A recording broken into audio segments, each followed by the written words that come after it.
Bienvenidos una vez más, qué rico poderlos ver, qué rico poder compartir la palabra en esta tarde, amén.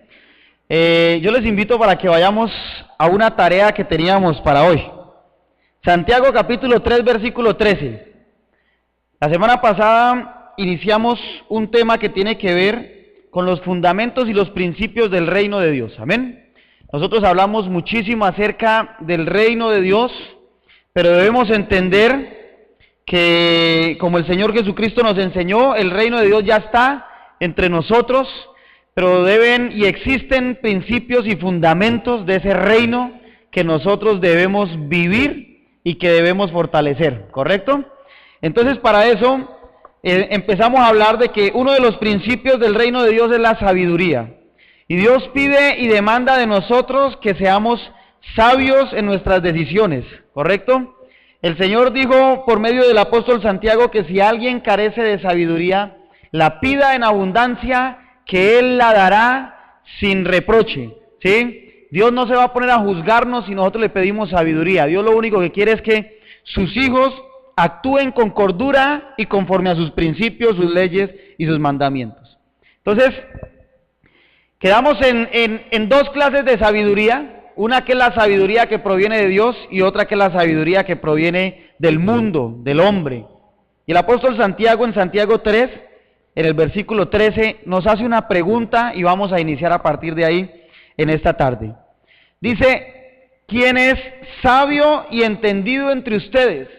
El apóstol Santiago nos pregunta y nos pone a reflexionar. ¿Quién entre nosotros es sabio y entendido? ¿Sí? A medida que nosotros vamos capacitándonos, a medida que vamos aprendiendo y a medida que adquirimos más conocimientos, se nos abren más interrogantes, ¿no? Cuando uno cree que aprendiendo lo va a saber todo, es una gran mentira, porque cada vez que aprendemos más, se abren más interrogantes, nos generamos más preguntas. Entonces el apóstol simplemente nos dice, ¿quién entre ustedes es sabio y entendido? Y si alguno de ustedes se considera sabio y entendido, continúa diciendo él, que lo demuestre con su buena conducta, mediante obras hechas con la humildad que le da su sabiduría. Entonces aquí el apóstol, aparte de hacernos la pregunta, nos dice que si somos sabios, si tenemos conocimiento y si somos entendidos, tenemos que demostrarlo ¿de qué manera? Con nuestra conducta. Y esto nos pone a reflexionar sobre los parámetros que tenemos nosotros para hablar de que tenemos buena conducta o no. La gente allá afuera en el mundo tiene unos principios y unos parámetros por los cuales se rige. Y hay mucha gente que aunque no conoce de Dios, tiene buena conducta y tiene un buen comportamiento, ¿cierto? Uno ve gente que no es temerosa de Dios. Es más, muchos son ateos y tienen mejor comportamiento que muchos hijos de Dios. Nuestra nación sufre caos hoy en día por falta de autoridad. ¿Ustedes sabían que en nuestra nación hay un espíritu de rebeldía muy fuerte? ¿Sí? Se levantan grupos armados ilegales, se levantan bandas criminales, se levantan jóvenes en pandillas para delinquir. Eso es un espíritu de rebeldía que hay en nuestra nación, ¿sí? Es como si todos estuviéramos inconformes con algo, pero no sabemos cómo luchar y manifestar ese inconformismo y cómo luchar por unos ideales. Entonces, nos levantamos en rebeldía muchísimas veces y hay gente allá afuera que sabe algo de cultura ciudadana. No que sepan y que sean temerosos de Dios, sino que son buenos ciudadanos, tienen cultura ciudadana, pero hay muchos que no. Usted ve, por ejemplo, lo que está pasando hoy en día con Transmilenio en Bogotá, ¿sí? Que al comienzo eran unos pocos los que se colaban, y ahorita como el sistema colapsó, todo el mundo se quiere colar. Vivimos en una sociedad en la cual el vivo vive del bobo y eso es ley, y no debería ser así. La gente quiere evitar pagar impuestos, y eso es trampa. La gente quiere evitar pagar el pasaje, ahorrárselo del pasaje, y se nos olvida muchas veces que somos cristianos con tal de ahorrarnos un billete, ¿sí? Entonces, nosotros debemos entender que un buen cristiano siempre va a tener una buena conducta. Y una buena conducta bajo los parámetros del reino de Dios implica una justicia social. Y usted y yo tenemos que aprender a ser justos, ¿correcto? Esta nación no va a tener un solo día de paz hasta que la iglesia no empiece a demostrar la justicia social, ¿sí? La paz como Jesucristo nos enseñó que debería ser implantada en toda sociedad. Entonces, cuando el apóstol nos hace la pregunta de que quién es sabio y entendido, y nos dice que manifieste su sabiduría con una buena conducta, que la demuestre mediante obras hechas con humildad, entonces nos pone a reflexionar, ¿sí? El hombre sabio, en primer lugar, siempre tiene una buena conducta. El hombre sabio es un personaje que con su ejemplo revela a Cristo con los demás, ¿sí? Nosotros debemos entender que nuestras vidas son cartas abiertas al público. Todo el mundo está leyendo nuestro testimonio. Todo lo que nosotros hacemos es leído por los demás. Si nuestra conducta es intachable, nadie tendrá de qué acusarnos. Pero si nuestra conducta es reprochable, el diablo va a tener armas, instrumentos, argumentos para hacernos quedar en vergüenza. ¿Correcto? Cuando el creyente tiene una buena conducta bajo los parámetros y los principios del reino de Dios, el enemigo no tiene cómo acusarlo. Pero cuando el creyente no se maneja con rectitud, le abre una puerta para que el enemigo lo acuse, ¿sí? Recordamos la historia del santo Job. Dice Dios en el libro de Job que Job era varón recto y justo delante de Dios. Yo creo que usted y yo deberíamos esforzarnos porque algún día en algún lugar quedara escrito de parte de Dios que nosotros fuimos rectos y justos delante de Dios. Escúcheme bien, Dios no está buscando una buena iglesia, Dios no está buscando buenos creyentes, Dios está buscando gente que con su testimonio le agraden, Dios está buscando una iglesia que agrade al Señor, ¿sí? Mire, estudiando en estos días acerca del libro de Hechos, me sorprendió muchísimo que la manera de alabar y de adorar a Dios en un principio en la iglesia primitiva no era solo con cantos y alabanzas. O sea, ellos no se reunían en una casa a cantar 40 minutos, una hora y a darle gloria al Señor. Lo que ellos hacían realmente, la manera de adorar a Dios de la iglesia primitiva era evangelizando. Era dando a conocer el evangelio del reino entre los hombres. Esa era la manera de adorar a Dios. Y cómo el diablo ha sido tan astuto que desde hace como 30 o 40 años para acá nos ha dicho que la manera de adorar a Dios es reuniéndonos a cantarle, ¿no? Y el diablo quiere vernos metidos en la iglesia. Que nadie salga porque si el diablo sabe que si el cristiano toma valor y sale de la iglesia a predicar el evangelio del reino, ahí sí se le va a caer su fortaleza. Pero mientras estemos metidos en la iglesia, el diablo está contento allá afuera. Entonces nosotros tenemos que entender que dentro de los principios de la iglesia está glorificar a Dios con nuestra buena conducta, porque somos testimonio para los que están allá afuera. ¿Amén? Entonces, un hombre o una mujer de buena conducta es un digno representante del reino de Dios sobre la tierra. Obras hechas con humildad, dijo el apóstol Santiago, ¿no? Que sea de buena conducta y esa conducta se demuestra con obras hechas con humildad. Entonces, yo le pregunté al Señor y le dije, bueno, ¿dónde encontramos un ejemplo de cómo es la buena conducta que debe tener un creyente? Y el Señor me recordó un pasaje que hay en Primera de Pedro, y yo lo voy a invitar para que vayamos a Primera de Pedro, capítulo 4.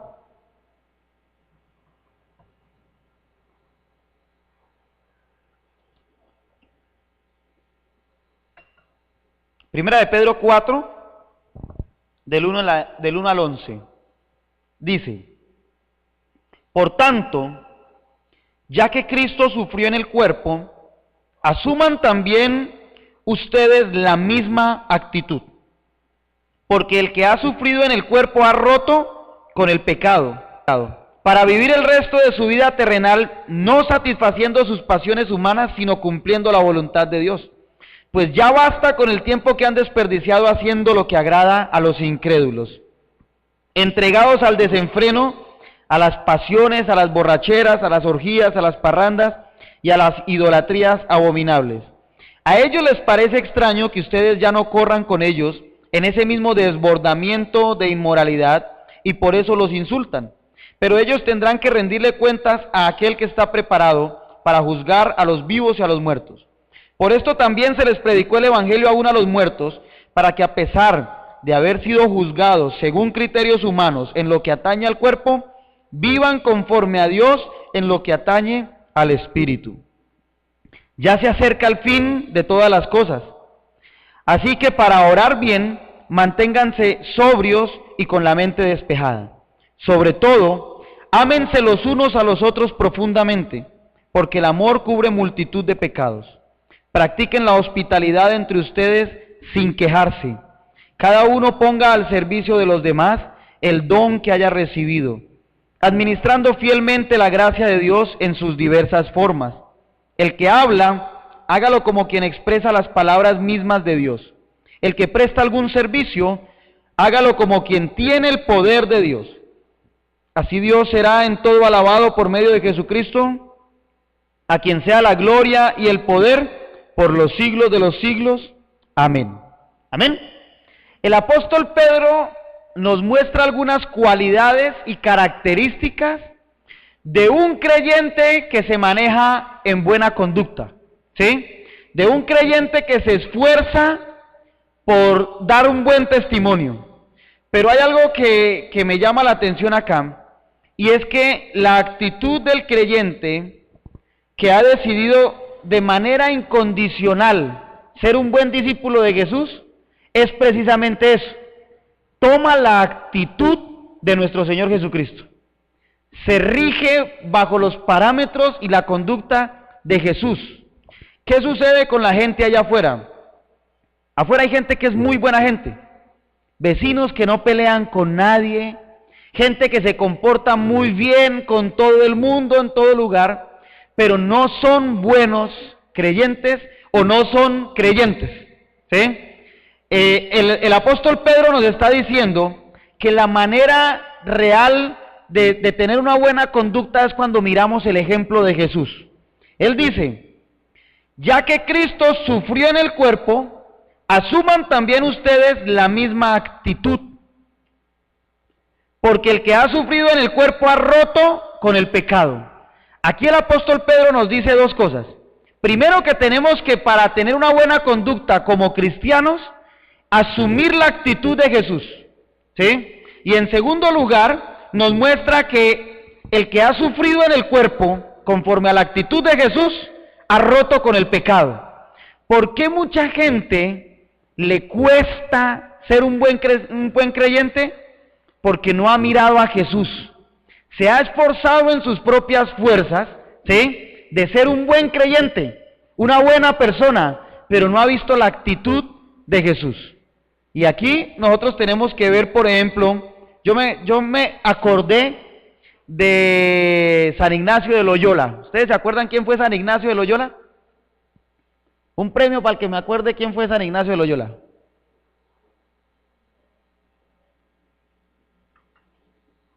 San Ignacio de Loyola fue un hombre que un día sintió una culpa tremenda en su corazón. Y él pensó que la única manera en que Dios podía perdonarlo era enclaustrándose. Entonces fue y se metió en un claustro, ¿sí?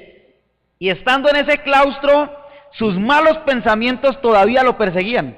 Y este hombre empezó a flagelarse, ¿sí?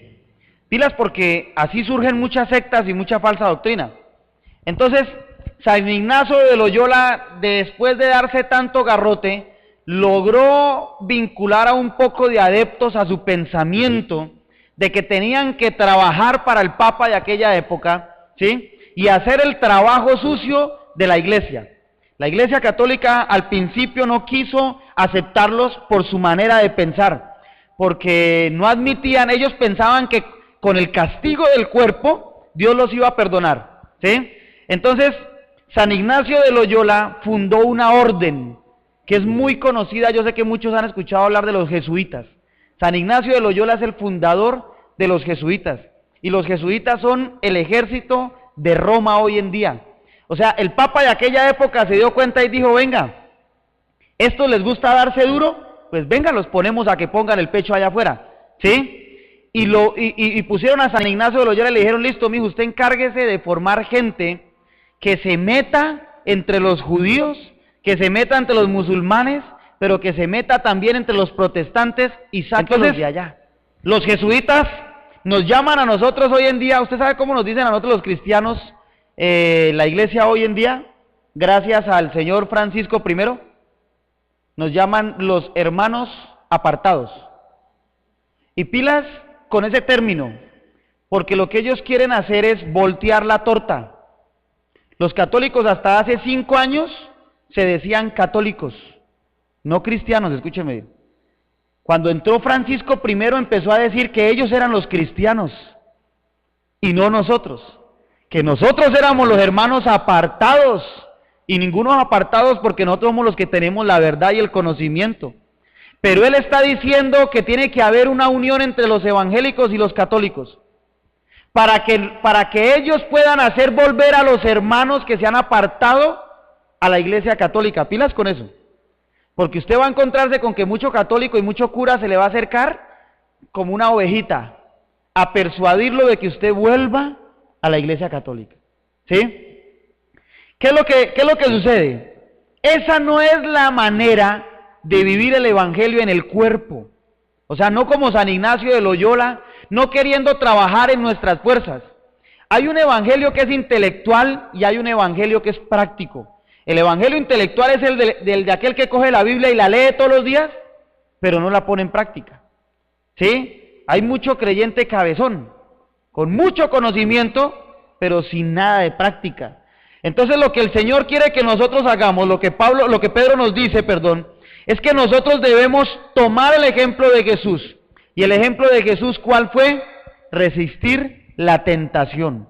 O sea, cuando nosotros miramos a Jesús, nos damos cuenta que Jesucristo fue tentado en todo, mas nunca pecó. No quiere decir que nosotros nos salgamos del mundo, nos apartemos del mundo, porque en el mundo estamos, ¿sí? No es que Dios nos vaya a quitar, imagínese, ahora no es que usted coja y se vaya a enclaustrar, porque eso no es el propósito de Dios. El propósito de Dios es que usted en su casa, en su lugar de trabajo, mire a Jesús y pueda ser ejemplo de Jesús para los demás, para los que lo rodean.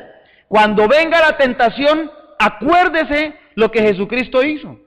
Cuando el diablo fue a tentar a Jesucristo después de 40 días de ayuno, el diablo lo tentó en sus necesidades básicas. Jesús tenía hambre, dice la palabra, y el diablo se quiso aprovechar de eso y le dijo, convierte las piedras en pan.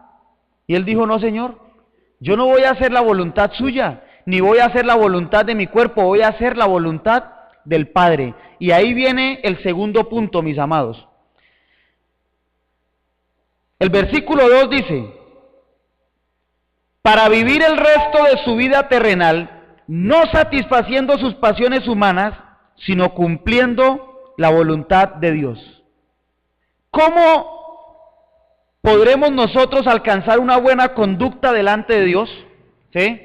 Cuando nosotros empecemos a hacer la voluntad del Padre y no nuestra voluntad. Y aquí yo quiero llamar la atención de muchos de nosotros. El viernes estuvimos tratando este tema, ¿sí? Con el ejemplo del leproso, ¿no? Jesucristo en Mateo capítulo 8, el primer versículo del 1 al 4 cuenta la historia de un leproso. Jesucristo va entrando a la ciudad, viene de dar el sermón de las bienaventuranzas, ¿sí? Y cuando va entrando a la ciudad le sale un leproso, es el primero que le aparece, y le dice, Señor, si quieres, puedes limpiarme. Y entonces el Señor le dijo, sí quiero, y lo tocó y fue sano el leproso.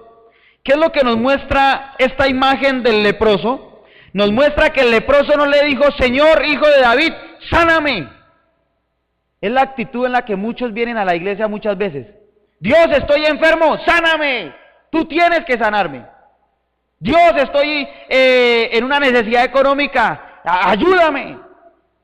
Cuando la manera correcta es, Señor, si es tu voluntad, sáname, Señor. Hay mucha gente que ora y no recibe sanidad. ¿Por qué?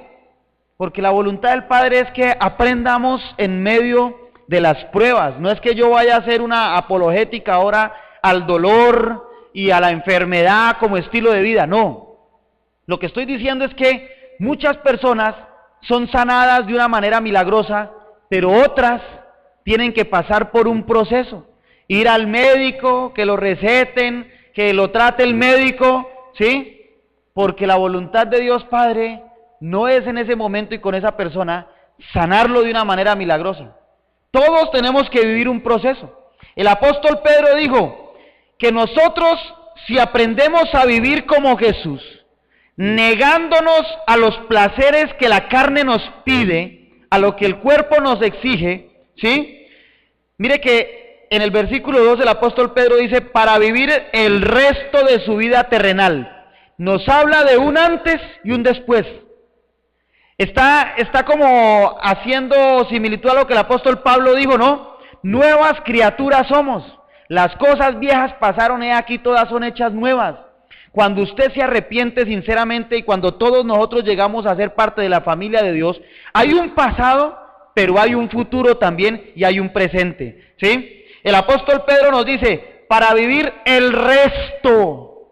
O sea, si seguimos el ejemplo de Jesús y nos negamos a nuestra carne, vamos a vivir el resto de nuestra vida terrenal. Eso nos habla de que hay otra vida, una vida celestial. O sea, el apóstol Pedro aclara el resto de su vida terrenal. Él pudo haber puesto un punto final ahí, el resto de su vida. Pero él aclaró, dijo, el resto de la vida terrenal. Hasta que nosotros tengamos aire en nuestros pulmones, hasta que el Espíritu habite en nosotros, nosotros debemos esforzarnos, no satisfaciendo las pasiones humanas, sino cumpliendo la voluntad de Dios. ¿Qué sucede? ¿Qué sucedió en el jardín del Edén? Usted sabe que hay dos huertos que narra la Biblia, que son supremamente importantes para nosotros, que debemos fijarnos muchísimo en ellos. Uno es el huerto del Edén y otro es el huerto de Getsemaní. En el Edén, Adán y Eva, nuestros primeros padres, sucumbieron ante la tentación. Y digo que cayeron en la tentación porque la serpiente no era una boa que envolvió a Eva y la apretó hasta que la hizo comerse el fruto prohibido, no. La serpiente simplemente persuadió a Eva, Eva persuadió a Adán y ambos pecaron. En el huerto del Edén pecaron nuestros primeros padres. Allá vino maldición para el resto de la humanidad. ¿Por qué? Porque quisieron satisfacer sus propios deseos.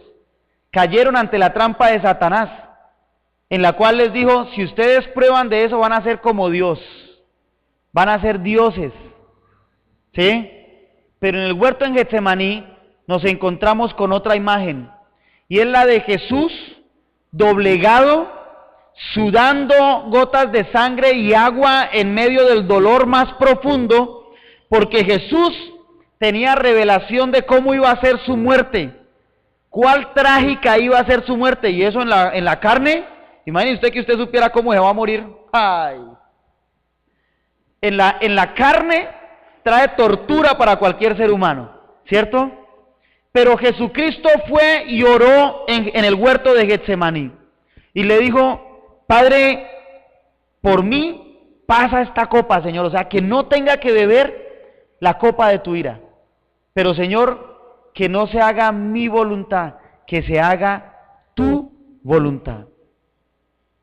Nosotros debemos aprender a pedirle al Señor que se haga su voluntad en nuestras vidas. El Padre nuestro dice que se haga tu voluntad aquí en la tierra como en el cielo. ¿Cuál es el problema de mucha gente que sale frustrada de las iglesias? Que les han predicado un evangelio en el cual Dios tiene que hacer la voluntad de ellos y no ellos sujetarse y someterse a la voluntad de Dios. Dios sabe lo que es bueno, agradable y perfecto para todos nosotros, así nosotros no lo entendamos. Yo le invito para que así usted no se lleve ninguna otra parte del mensaje de esta tarde. Sepa usted que lo que tenemos que hacer para vivir una buena conducta como creyentes es hacer la voluntad del Padre y no nuestra voluntad. Por hacer nuestra voluntad, muchos hemos tenido problemas, ¿cierto? Hemos querido actuar en nuestras fuerzas y hacer lo que a nosotros se nos place, y después venimos llorando delante de Dios, ¡ay, ayúdame! Cuando el Señor nos invitaba y nos quería ahorrar muchísimos problemas. Entonces, el hombre sabio y de buena conducta es capaz de reconocer sus errores y apartarse de lo que no le conviene. El versículo 3 dice: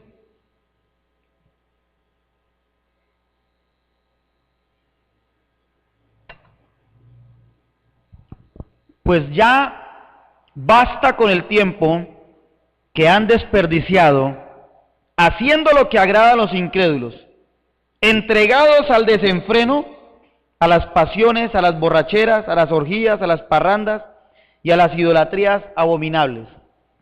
El apóstol Pedro nos dice en segundo lugar que un buen creyente reconoce sus errores.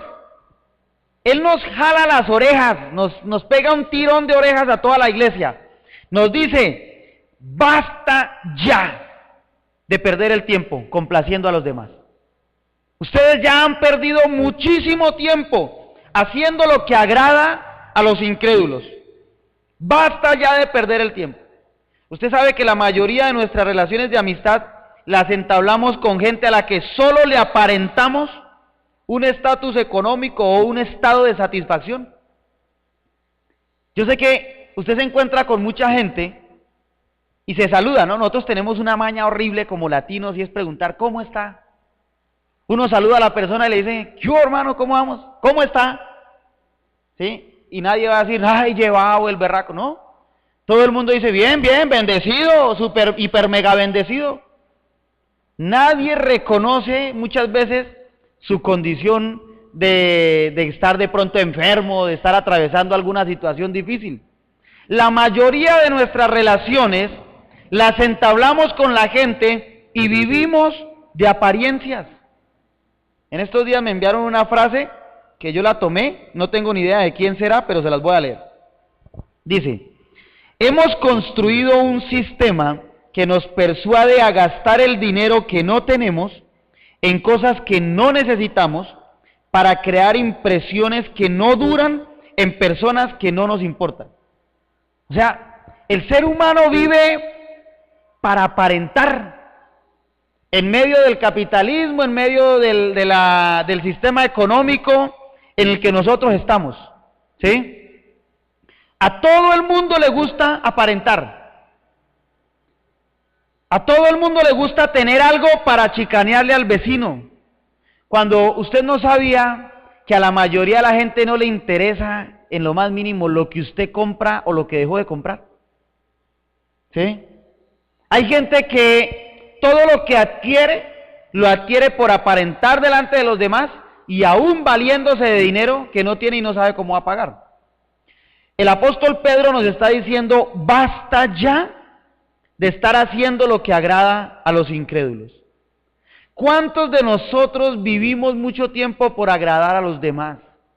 En estos días un joven de la iglesia se acercó a mi esposa y a mí, y el muchacho desesperado nos decía: estoy cansado de hacer lo que los otros me pidan que haga. Voy a vivir mi propia vida y voy a hacer lo que yo quiero hacer.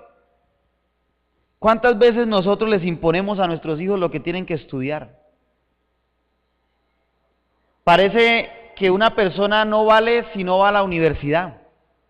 Y ahora pilas con los jóvenes, no es que los jóvenes digan ahora: yo no voy a la universidad porque el pastor dijo que no debíamos ir. No, yo no estoy diciendo que no vayamos a la universidad, pero a veces colocamos en menos a la gente que, por ejemplo, estudia en el SENA.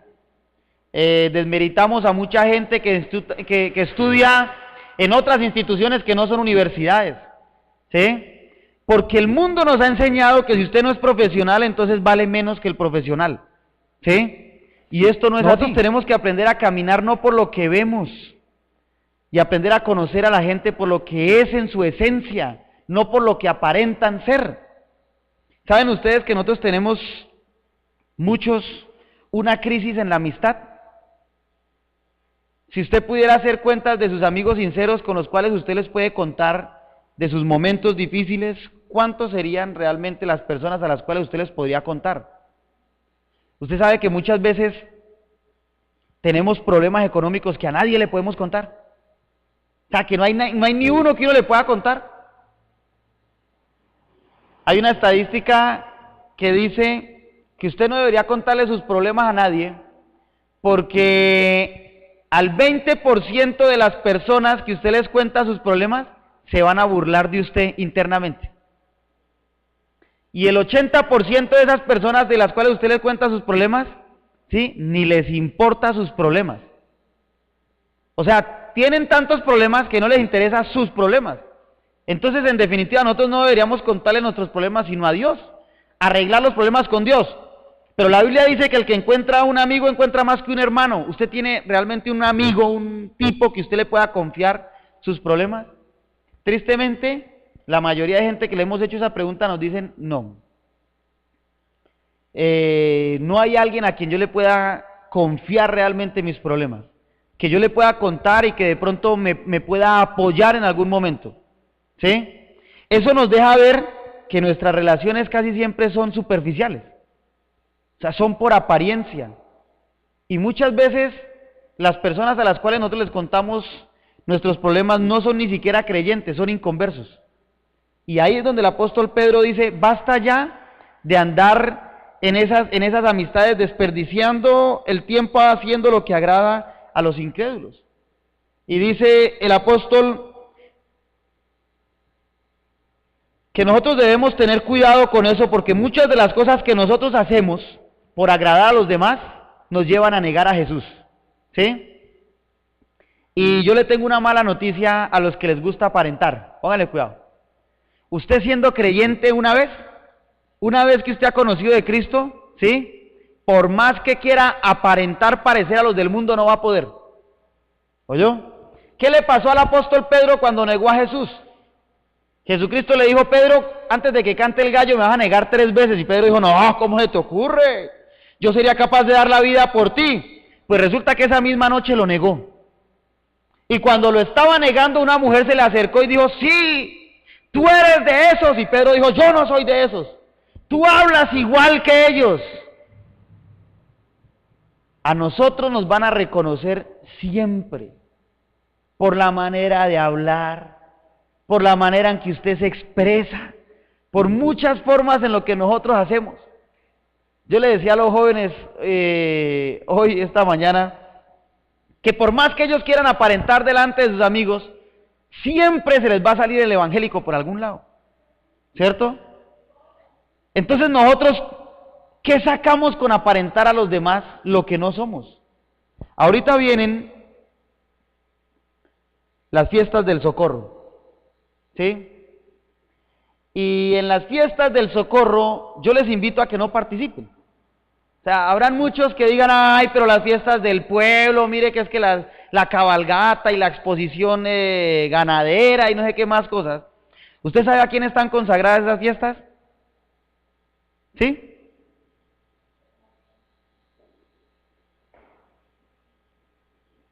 ¿Quién santifica esas fiestas?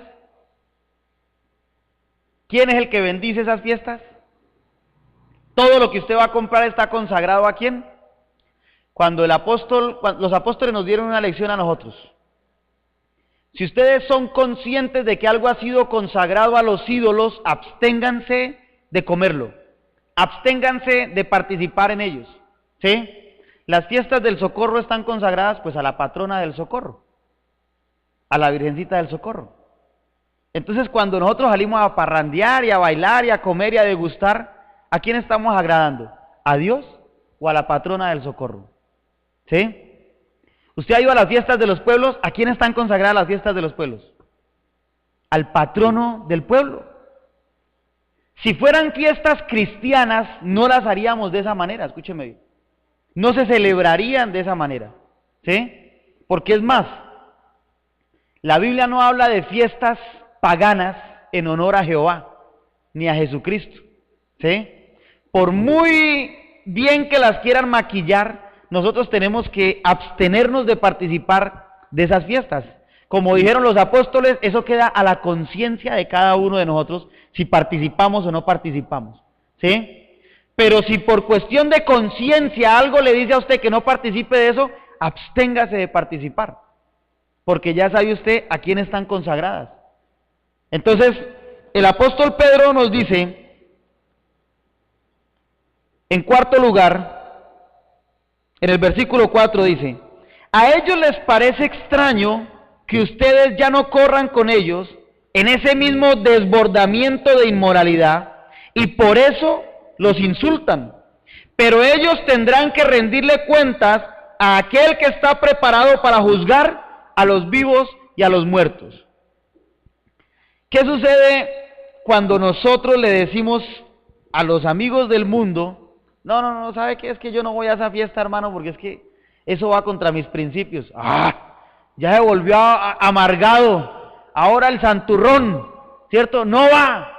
Y empiezan a hacernos bullying y matoneo, por llamarlo de alguna manera, ¿sí? Empiezan a decirnos a nosotros, entonces, ya se nos volvió santo, ¿dónde le pongo la aureola? Pues el apóstol Pedro no está equivocado. El apóstol Pedro dice, a ellos les va a parecer extraño que ustedes ya no quieran participar de las cosas del mundo. Y cuando ellos se den cuenta que ustedes son creyentes y que no quieren participar de nada de eso, ¿qué va a suceder? Entonces, por eso los insultan, dice el apóstol Pedro. Pero ellos tendrán que rendirle cuenta. Porque hay mucha gente que no entiende que nosotros ya no queremos vivir y ya no nos regimos por los principios del mundo, sino ahora vivimos bajo la cultura del reino de Dios. Y el apóstol Pedro es muy claro. ¿Qué eran las cosas que nosotros queríamos satisfacer de los demás? Decía, entregados al desenfreno, a las pasiones, eso habla de la inmoralidad sexual, a las borracheras. ¿Cuántos no han llegado a la familia que no son creyentes y han llegado y nos han dicho, camine, mire que es Navidad, ahorita que viene Navidad, ¿sí? Venga, y nos tomamos un whiskycito, nos tomamos un trago. Y entonces el creyente dice, pues como aquí no está el pastor, tomémonos un trago. Yo aprendí de un hermano muy humilde él, muy humilde pero con mucha plata, ¿no? El hermano Marcos, cuando trabajamos en Chiscas, Boyacá. El hermano Marquitos era uno de los tipos más ricos del pueblo. Entonces los otros ricos del pueblo se la montaban. Decía, ¿qué, Marcos? ¿Todo para la iglesia? Gaste algo, Marcos, gaste una cerveza. Y el hermano Marcos decía muy sabiamente, porque a él le decían, camine, vámonos para tal lado donde el pastor no lo vea. Y el hermano Marquitos decía, yo me tomo una cerveza con usted donde Dios no me vea. ¿Oyó? Entonces ahí se los quitaba de encima, se les acababa el bullying y el matoneo. ¿Qué es lo que el apóstol Pedro nos dice? Ellos tendrán que darle cuentas un día a Dios. En usted está que con su testimonio ellos un día se conviertan. La Biblia dice, por ejemplo, de la mujer, que la mujer que está casada con un inconverso, ese inconverso va a conocer de Dios mediante su testimonio. Amén. Si la mujer es creyente, dice el Señor en su palabra, que el hombre inconverso se santifica en ella, en el testimonio de su esposa. Algún día llegará a conocer de Cristo. Pero entonces si nosotros no damos un buen testimonio, si no tenemos una buena conducta, va a ser muy difícil que los demás se conviertan a Cristo. En tercer lugar, el hombre y la mujer de buena conducta son creyentes de oración. Mira lo que dice el versículo 7. El apóstol Pedro dice, ya se acerca el fin de todas las cosas, así que para orar bien, manténganse sobrios y con la mente despejada. Muchos dicen, pero ¿qué de malo tiene tomar? Si la Biblia habla del vino, sí, la Biblia habla del vino, pero la Biblia también dice que no nos emborrachemos. Dice, no se embriaguen con vino, no nos emborrachemos. ¿Por qué? ¿Sabe usted que Dios nos va a pedir cuenta a nosotros de cómo invertimos el tiempo? ¿Cómo invertiste tu tiempo? El tiempo es un regalo de Dios. ¿Y cómo lo estamos invirtiendo? El apóstol Pedro dice que se acerca el fin de todas las cosas y que nosotros debemos mantenernos sobrios, con la mente despejada. O sea, ahí el apóstol Pedro le contesta a los que dicen que por qué está malo emborracharse. ¿Sabe por qué? Porque cuando una persona se emborracha, ya no está con la mente despejada, ya está con su mente nublada por completo. Entonces dice él, manténgase sobrios con la mente despejada, ¿para qué? Para orar bien. ¿Cuál es la prioridad del creyente todos los días? Orar. Hablar con Dios y escuchar la voz de Dios. Si el creyente no ora, no va a tener una buena comunicación con Dios. Mira lo que dijo el Señor Jesucristo en Mateo 26:41. Dijo, estén alerta y oren para que no caigan en tentación. El espíritu está dispuesto, pero el cuerpo es débil. Por eso debemos mantenernos sobrios y con la mente despejada. Porque el espíritu está dispuesto, quiere hacer las cosas de Dios, pero la carne es débil. Hay muchos que quieren madrugar a orar, pero su carne no los deja. Colocan el celular a las 4:30 de la mañana, la alarma a las 4:30, y dice, yo me voy a levantar a orar, y a las 4:30 suena el celular y ¡pum!, que lo estrellan contra la pared. Dice, otra media horita de sueño, y cuando se dan cuenta ya son las 6 de la mañana. El espíritu quería orar, pero la carne era débil. ¿Recuerdan ustedes la historia de José? Cuando José fue tentado por la esposa de Potifar. Si José no se hubiera mantenido velando y orando, si no estuviera alerta, hubiera caído ante la tentación que le estaba mostrando en ese momento la mujer de Potifar. Pero José fue un muchacho sabio, se mantuvo alerta y supo decirle a la tentación, no. Su espíritu estaba dispuesto y la carne también estaba dispuesta para cumplir la voluntad de Dios, no nuestra voluntad. ¿Cuál es la manera de decirle no al pecado? Cuando estamos pendientes de cumplir la voluntad del Padre, no nuestra voluntad. Ayer en la reunión de jóvenes, con los chicos les estaba predicando yo acerca de lo que el apóstol Pablo le escribió a Timoteo, y le dijo, Timoteo, todo es lícito, mas no todo nos conviene. Todo nos es lícito, pero todo no es provechoso. ¿Sí? Y nosotros debemos reflexionar constantemente sobre ese versículo, porque muchas cosas el mundo nos ofrece afuera como lícito, pero no nos conviene. En esta nación es permitido fumar y tomar después de los 18 años, pero no nos conviene, ¿cierto? O sea, hay muchas cosas que nosotros podríamos hacer. Usted puede salir libremente a una discoteca, porque si usted tiene cédula, ya usted puede entrar a cualquier lugar de esos, pero no nos conviene. No nos conviene estar en esos lugares. Entonces, de la misma manera, el Señor nos dice, manténganse en alerta, oren para que no caigan en tentación. Amén. Y en cuarto lugar, el hombre y la mujer de buena conducta es un creyente que ama al estilo de Jesús, no al estilo del mundo, al estilo de Jesús. ¿Cómo nos demostró Dios su amor? Juan 3:16, ¿se acuerdan? ¿Qué dice Juan 3:16?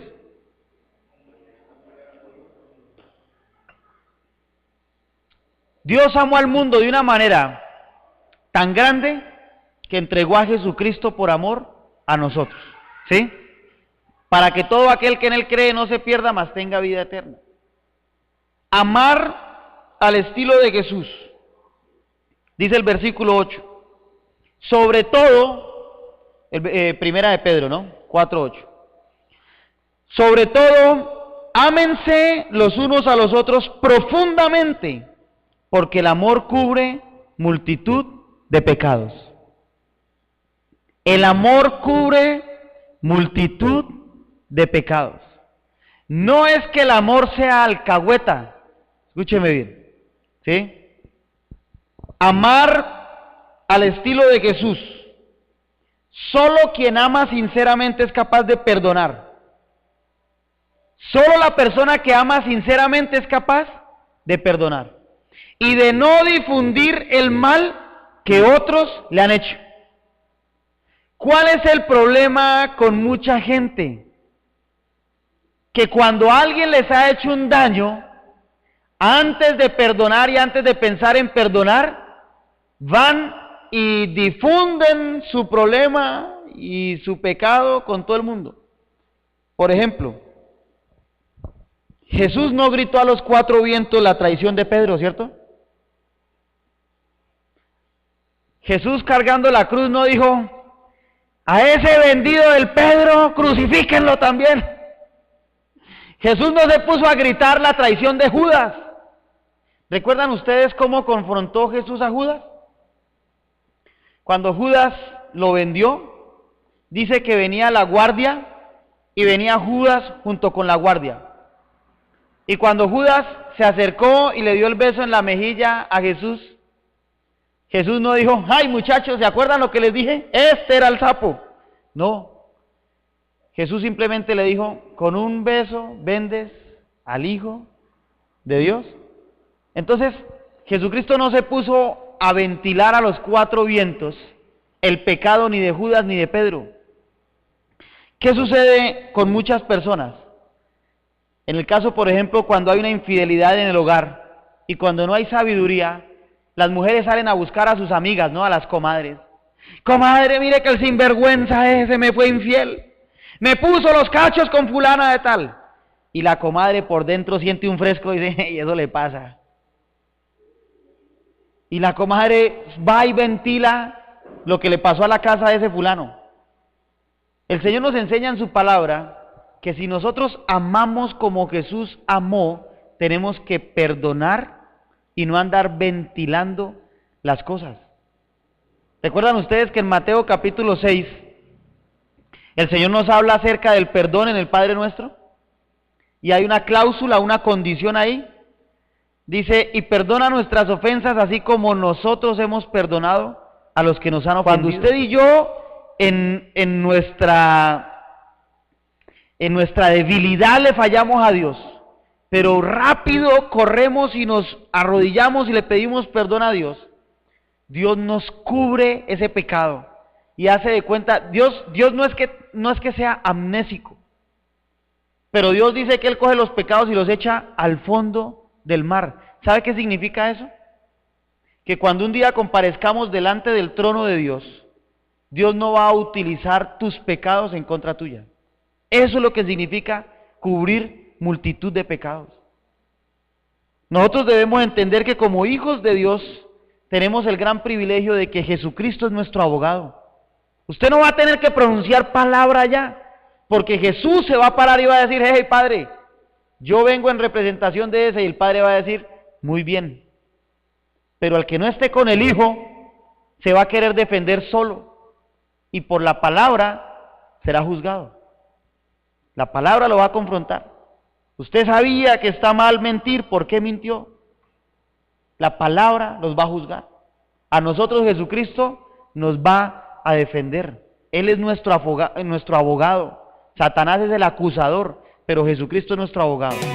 Amén. Despierta, iglesia, estamos en guerra. Nada ni nadie nos podrá detener. Estamos entrando en tiempos de gloria. Y este es el día de creerle al Señor. Lo profético llegó, la palabra te alcanzó. Y este es el tiempo de tu bendición. Lo profético llegó, la palabra te alcanzó, y este es el tiempo de tu bendición.